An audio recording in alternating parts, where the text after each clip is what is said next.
Ouverture royale de la Ronde de l'Est avec Didier Auriol, le champion du monde 94, qui fait chanter le moteur d'une Fiat Abarth, voiture rallye de collection.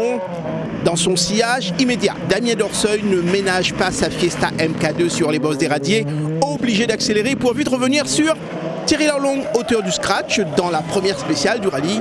Le duel entre les deux meilleurs rivaux est bien lancé et difficile pour les autres pilotes comme Gianni Barré ou encore Loïc Grondin de s'immiscer entre. C'est pas encore bon comme on veut.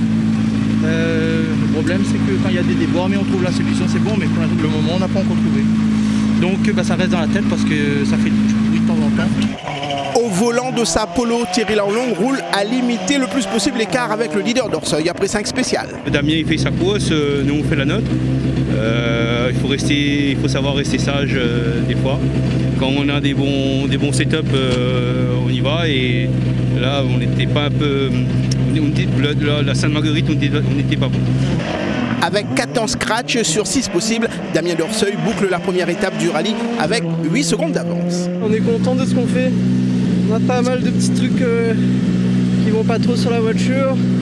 Bon, on va pas être inquiet, on va rentrer à assistance tranquillou et on va essayer d'être tranquille pour demain et surtout de rallier l'arrivée.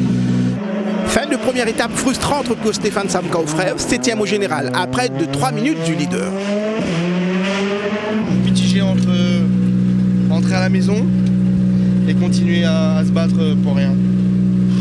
C'est désespérant.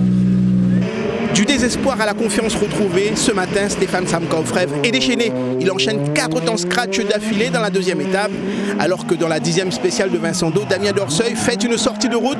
Thierry Lorlong en profite pour prendre la tête du rallye et le gagner en même temps, puisque les deux dernières spéciales seront annulées.